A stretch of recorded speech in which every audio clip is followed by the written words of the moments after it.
भाइयों और बहनों, आज हमें आपको बताएगी कि गुरु सेवा क्या है एवं क्यों और कैसे करनी चाहिए। ब्रह्मवेता सद्गुरु व्यापक ब्रह्म स्वरूप होते हैं। उनकी सेवा क्या है, कैसे करें व उसका क्या महात्म्य है, आइए जानते हैं। भगवान ब्रह्मा जी देवर्षि नारद जी से कहते हैं, गुरु शुश्रूषया सर्व प्राप्नोति ऋषि सतम। उत्तम ऋषि, गुरु सेवा से मनुष्य सब कुछ प्राप्त करता है। वही पंडित, ज्ञानी, कल्याण का अधिकारी और पुण्यवान है जो गुरु की आज्ञा का पालन करता है। संत ज्ञानेश्वर जी ने कहा, गुरु सेवा समस्त भाग्यों की जन्मभूमि है, क्योंकि गुरु सेवा ही शोकग्रस्त जीव को ब्रह्मस्वरूप बनाती है। आत्मविचार की उत्पत्ति गुरु सेवा से होती है। जैसे भृंगी का ध्यान करते करते कीड़ा तद्रूप हो जाता है, इसी प्रकार गुरु की सेवा में तत्पर रहने से शिष्य में गुरु के गुण आ जाते हैं। शास्त्रों में आता है कि गया तीर्थ में श्राद्ध करने से पितरों की सद्गति होती है, पर भगवान शिवजी बताते हैं कि गुरुदेव की सेवा ही तीर्थराज गया है। अतः नित्य गुरु सेवा करने वाले को गया तीर्थ का फल ऐसे ही प्राप्त हो जाता है।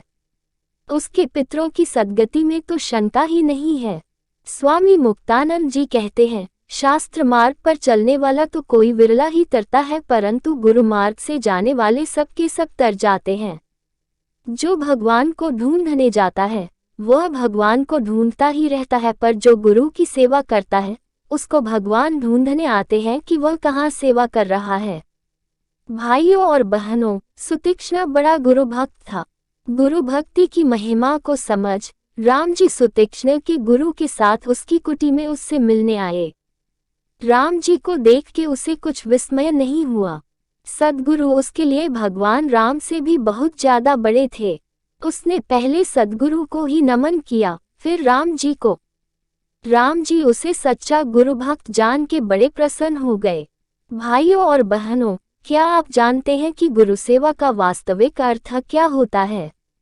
एक बार श्री आनंदमयी माँ से किसी भक्त ने पूछा, माँ, गुरु सेवा क्या है? तब उन्होंने गुरु सेवा की परिभाषा स्पष्ट बताते हुए कहा, बिना विचारे गुरु के आदेश का पालन करना। गुरु भक्ति योग का सिद्धांत है कि सद्गुरु जो आज्ञा करे वह कार्य बिना विचारे हृदयपूर्वक करना चाहिए, और जिस कार्य की मना करे वह कदापि नहीं करना चाहिए। अपनी अल्पमति के तर्क कुतर्क का शिकार नहीं होना चाहिए। वे जैसी आज्ञा करें, संकेत करे, उसके अनुसार करना, यह उनकी सेवा है। तो उनकी आज्ञा क्या है? उनकी आज्ञा यही है, उनका संकेत यही है कि आप तरो, औरों को तारो। आप जपो, औरों को जपाओ। आप दैख मुक्त हो जाओ, दूसरों को दैख मुक्त करो। आप बेईमानी मुक्त हो जाओ, दूसरों को बेईमानी मुक्त होने में सहायता करो। आप चिंता रहित बनो, दूसरों को चिंता रहित करने में सहायता करो।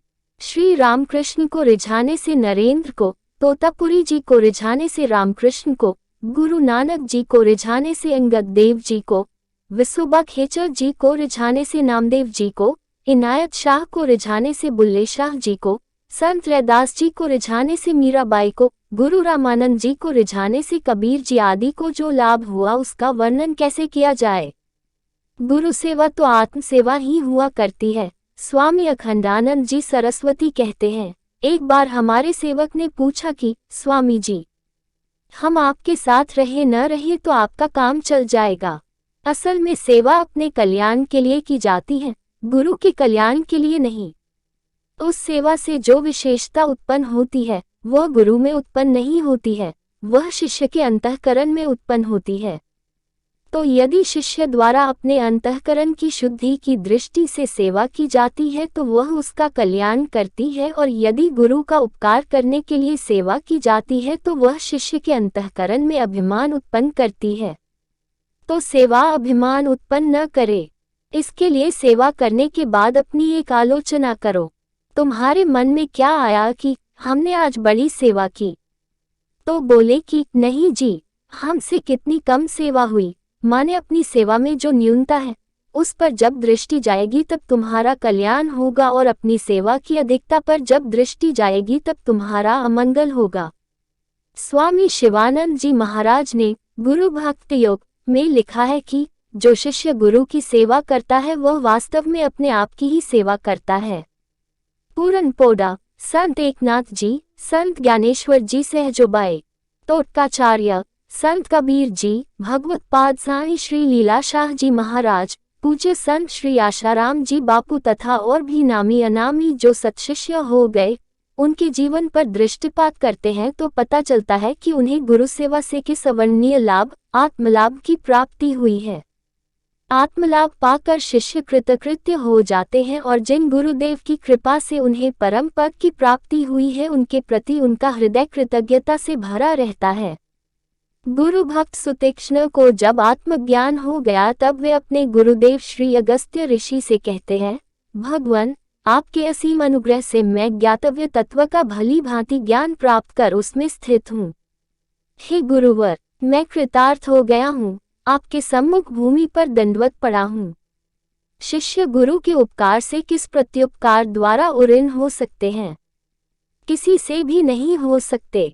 इसलिए शिष्यों को चाहिए कि मन, वचन और कर्म से गुरु के सम्मुख आत्मसमर्पण कर दें। वही उनका गुरु के उपकार से निस्तार है। अन्य किसी भी कर्म से गुरु जी के उपकार से निस्तार नहीं हो सकता। भाइयों और बहनों, हम सभी साधक भक्तों का परम सौभाग्य है कि इस कलिकाल में भी हमें ब्रह्मवेता महापुरुष पूज्य श्री आशुतोष महाराज जी सद्गुरु रूप में प्राप्त हुए हैं और उनके दैवी कार्यों में सहभागी होने का हमें सुअवसर मिल रहा है। इस स्वर्णिम अवसर का सदुपयोग करके हम गुरुदेव के ज्ञान से, गुरु तत्व से एकाकारता का अनुभव कर ले। यही गुरु सेवा का परम फल है और यही पूर्ण आत्म सेवा है। भाइयों और बहनों, अब हमें अपनी वाणी को विराम देते हैं। हमें उम्मीद है आपको आज इस वीडियो के माध्यम से बहुत कुछ सीखने को मिला होगा। अगर आपने अभी तक हमारे चैनल को सब्सक्राइब नहीं किया है तो अभी सब्सक्राइब कर लें।